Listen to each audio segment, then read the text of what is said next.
जय श्री कृष्ण। जय एकादशी का व्रत माघ माह शुक्ल पक्ष की एकादशी तिथि को रखा जाता है और एकादशी की कथा सुनने मात्र से ही व्यक्ति के पाप और भूत पिशाच की योनि से मुक्त हो जाता है। तो आइए जानते हैं जया एकादशी की व्रत कथा। एक बार धर्मराज युधिष्ठिर ने भगवान श्री कृष्ण से जया एकादशी की व्रत कथा सुनने का आग्रह किया। तब उन्होंने मनुष्यों के उद्धार के लिए जया एकादशी की व्रत कथा सुनानी शुरू की और बोले, एक समय देवराज इंद्र स्वर्ग में राज करते थे और अन्य सब देवगण सुखपूर्वक स्वर्ग में रहते थे। एक समय इंद्र अपनी इच्छा अनुसार नंदवन में अप्सराओं के साथ विहार कर रहे थे और गंधर्व गान कर रहे थे। उन गंधर्वों में प्रसिद्ध पुष्पदंत तथा उनकी कन्या पुष्पवती और चित्रसेन तथा उनकी स्त्री मालिनी भी उपस्थित थी और साथ ही मालिनी का पुत्र पुष्पपान और उसका पुत्र माल्यवान भी उपस्थित थे। और पुष्पवती गंधर्व कन्या माल्यवान को देखकर उस पर मोहित हो गई और माल्यवान पर काममान चलाने लगी। उसने अपने रूप की सुंदरता से और हाव भाव से माल्यवान को अपने वश में कर लिया। हे राजन, वह पुष्पवती अत्यंत सुंदर थी। अब वे इंद्र को प्रसन्न करने के लिए गाना गाने लगी और परंतु परस्पर मोहित हो जाने के कारण उनका चित्त भ्रमित हो गया था।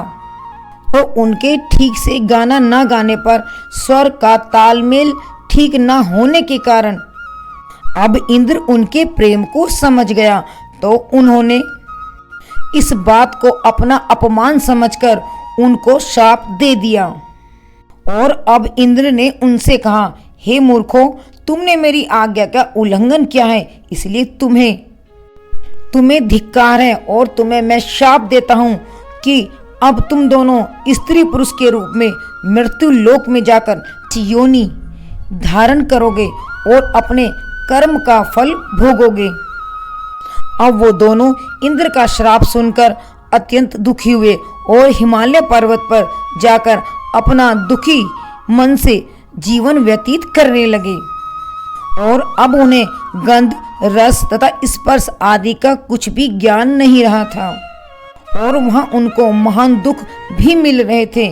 उन्होंने एक क्षण के लिए भी निद्रा नहीं आती थी और उस जगह हिमालय पर्वत पर अत्यंत ठंड थी, जिसके कारण वो दोनों ठंड की वजह से परेशान रहते थे।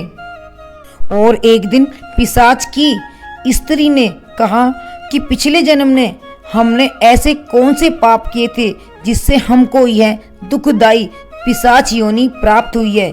इस पिच योनि से नरक के दुख सहना ही उत्तम है। अतः हमें अब किसी भी प्रकार का पाप नहीं करना चाहिए। इस प्रकार विचार करते हुए वे अपने दिन व्यतीत कर रहे थे। तभी देव योग से माघ मास शुक्ल पक्ष की जया नामक एकादशी आई। उस दिन उन्होंने कुछ भी भोजन नहीं किया और ना कोई पाप कर्म, केवल फल फूल खाकर ही अपना समय व्यतीत किया और सायंकाल के समय महान दुख से पीपल वृक्ष के नीचे बैठ गए। उस समय सूर्य भगवान अस्त हो रहे थे और उस रात बहुत ही अत्यंत ठंड भी थी। इस कारण ठंड की वजह से वो पीपल वृक्ष के नीचे मृतक के समान पड़े रहे।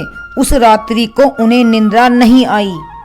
तो फिर ए राजन, जया एकादशी के उपवास और रात्रि जागरण से दूसरे दिन प्रभात होते ही उनकी पिशाच योनि छूट गई और अत्यंत सुंदर गंधर्व और अप्सरा की देह धारण कर सुंदर वस्त्राभूषणों से अलंकृत होकर उन्होंने स्वर्ग को प्रस्थान किया। और फिर उसी समय आकाश में देवता उनकी स्तुति करने लगे और पुष्प वर्षा भी करने लगे। स्वर्गलोक में जाकर इन दोनों ने देवराज इंद्र को प्रणाम किया। इंद्र ने भी इन दोनों को पहले रूप में देखकर अत्यंत आश्चर्यचकित होते हुए पूछने लगा कि तुमने अपनी पिशाच योनि से किस तरह छुटकारा पाया। तो वो सब बतलाइए। माल्यवान बोले, हे देवेंद्र, भगवान विष्णु की कृपा और जया एकादशी के व्रत के प्रभाव से ही हमारी पिशाच योनि देह छूटी है और अब हम आपके सामने खड़े हैं।